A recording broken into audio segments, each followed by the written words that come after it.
Lectura de los apuntes de Alejandra Mendieta de Psicología de la Memoria. Tema 1. Introducción al estudio de la memoria humana. La memoria humana es un proceso psicológico con gran capacidad y aunque muchas veces puede fallar, es mucho más flexible que un ordenador. Durante la mitad del siglo XX, la psicología pasó de centrar su principal interés en la investigación sobre el aprendizaje y la memoria animal, realizada desde el conductismo, al estudio de la memoria humana realizado desde el cognitivismo.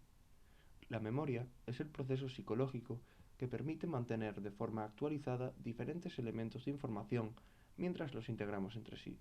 Esta retención de experiencias previas depende de representaciones mentales internas y de la capacidad de reactivar y hacer presentes tales representaciones. La percepción también produce representaciones mentales internas, pero no son memorias. Para que estas representaciones internas sean memorias, deben provenir del aprendizaje. La memoria humana no es un sistema único. Existen diferentes sistemas de memoria, cada uno con sus características propias, sus funciones y sus distintos procesos. La memoria es el proceso psicológico que sirve para codificar la información del medio que nos rodea, almacenar dicha información codificada en nuestro cerebro y recuperarla cuando sea necesaria. La información aprendida y retenida en la memoria puede recuperarse en un momento dado. Primeras aproximaciones científicas al estudio del aprendizaje y de la memoria. El estudio científico de la memoria data de finales del siglo XIX con Ebbinghaus, que demostró que un proceso tan complejo como la memoria humana podía estudiarse en el laboratorio de psicología aplicando el método científico experimental. Utilizó sílabas sin sentido como estímulos para estudiar la memoria en condiciones de laboratorio controladas. Los críticos de Ebbinghaus alegaban que sus estudios carecían de validez ecológica porque sus resultados no podían aplicarse a la vida diaria.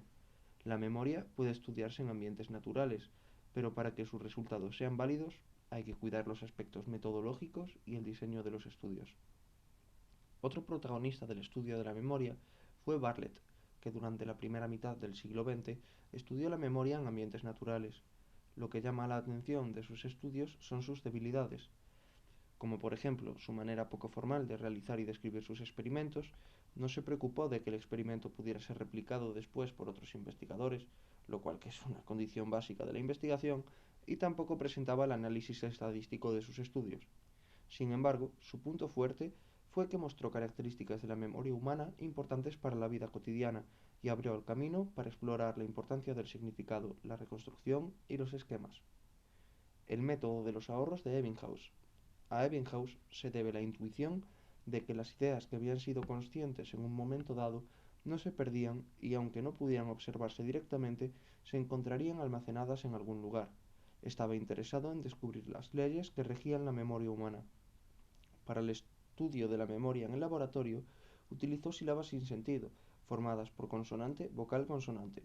Su método se conoce como el método de los ahorros y consistía en repetir una serie de veces series de sílabas sin sentido y tratar de recordarlas en el mismo orden presentado después de distintos intervalos: 20 minutos, 1 hora, 8 horas, 2 días, 5 días y 31 días. Constaba de 3 pasos. El primero se medía el tiempo invertido en realizar el primer aprendizaje de una lista de sílabas sin sentido, en el mismo orden que habían sido presentadas. El segundo paso era medir la duración del reaprendizaje, definido como el tiempo tardado en volver a aprender la lista en el mismo orden de presentación, al cabo de distintos retrasos. Y el tercero se calculaba la diferencia entre los resultados de los pasos 1 y 2. Sus conclusiones. Una lista de palabras sin sentido estaba aprendida cuando el sujeto de aprendizaje era capaz de realizar 2 repeticiones de la lista en el mismo orden de presentación sin cometer ningún error. Mostró que las funciones mentales superiores, como la memoria, podían estudiarse en el laboratorio en condiciones simplificadas y controladas. Sus legados fueron: la curva del olvido.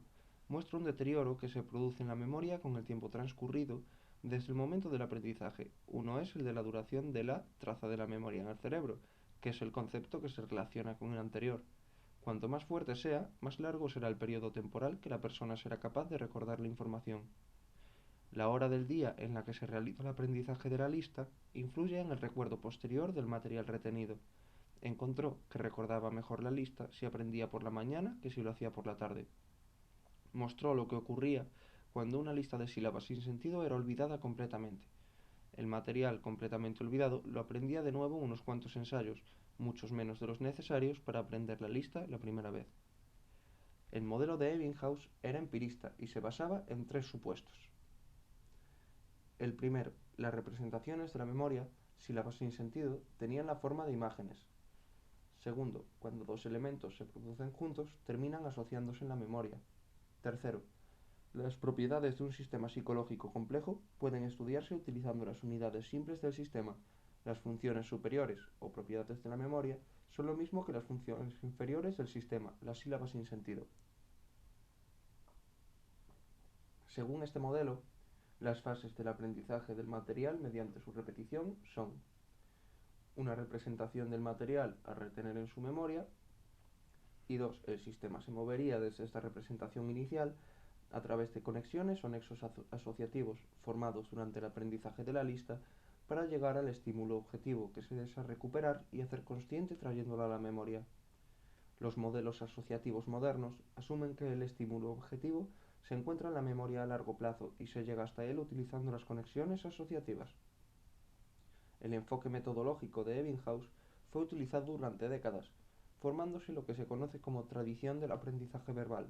Al principio, los psicólogos siguieron dando sílabas sin sentido, pero después se pasó a utilizar palabras porque no todas las combinaciones consonante-vocal-consonante se aprendían con la misma facilidad.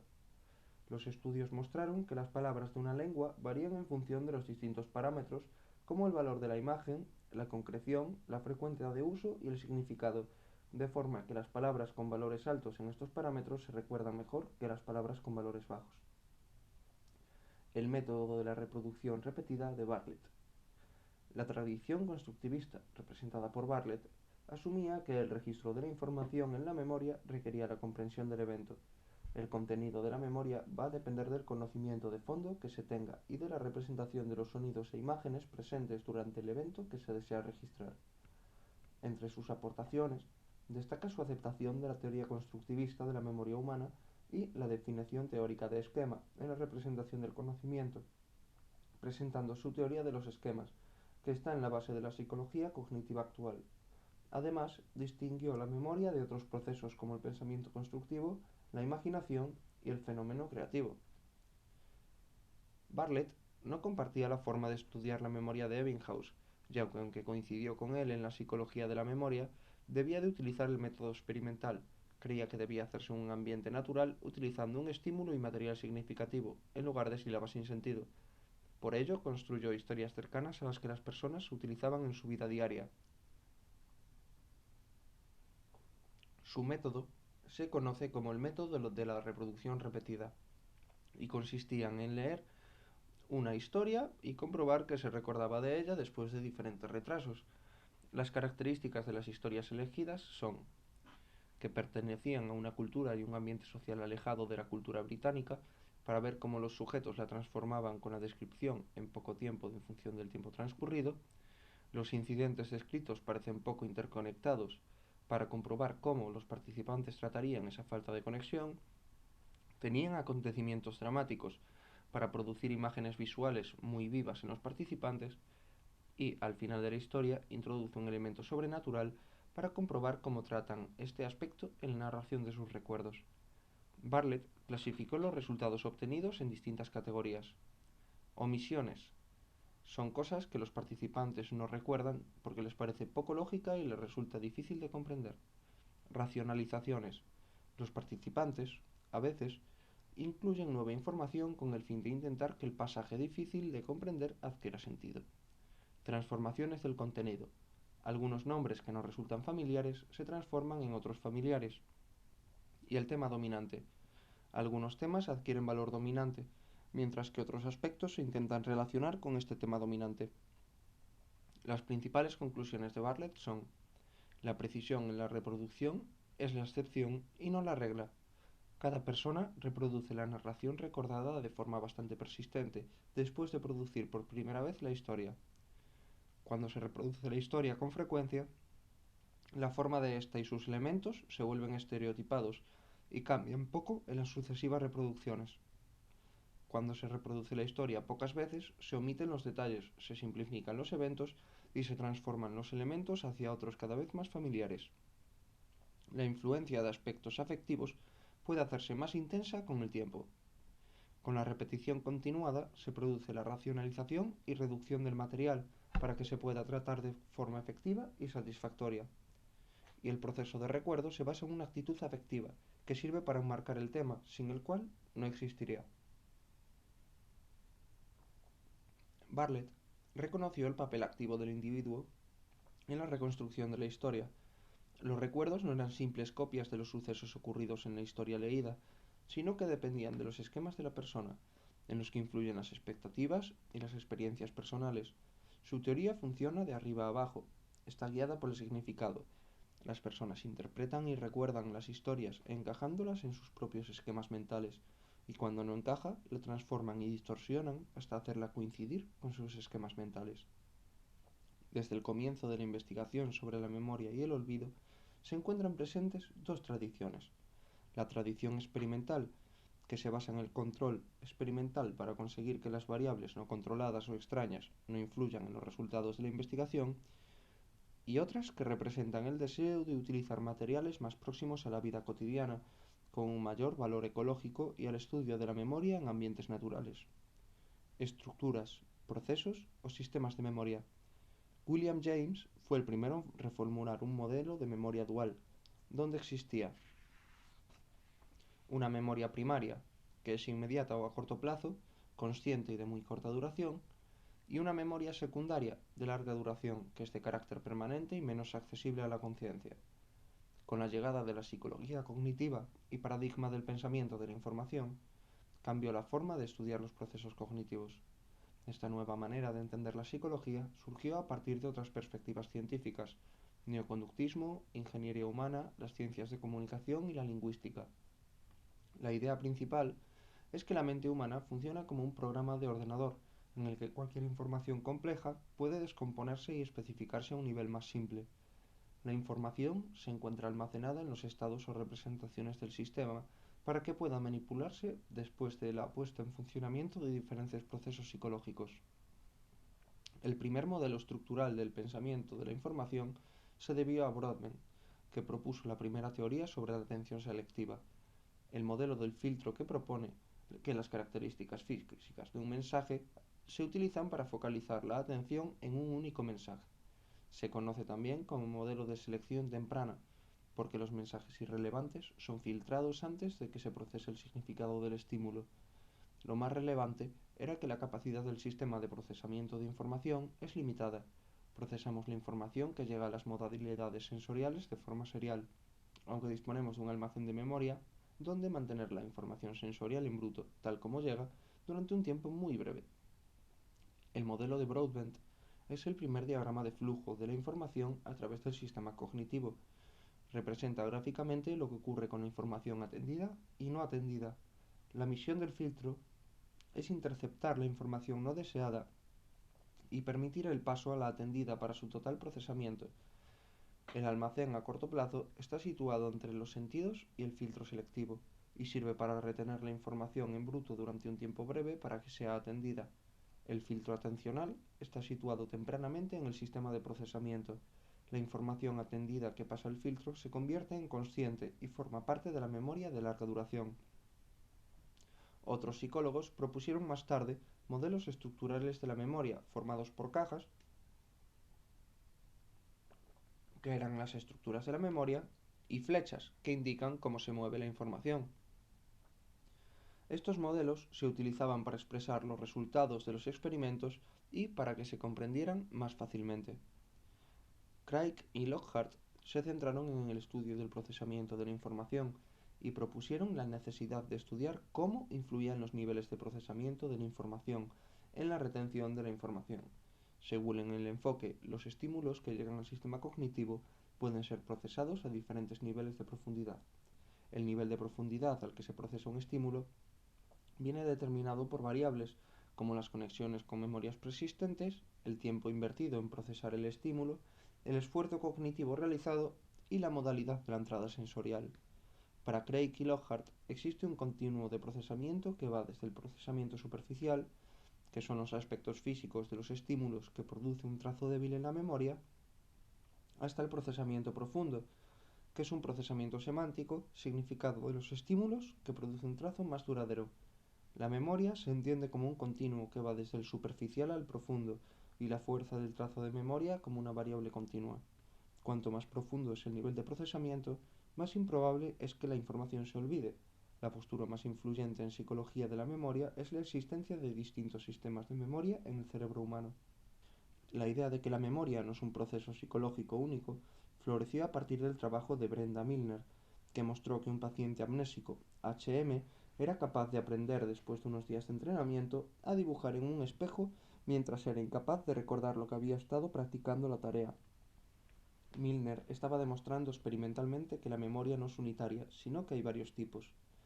Años después, Warrington y Weiskrantz demostraron que los pacientes amnésicos presentaban buena retención en otras tareas no motoras. Sin embargo, estos resultados tampoco llevaron a la propuesta de la existencia de distintos sistemas de memoria.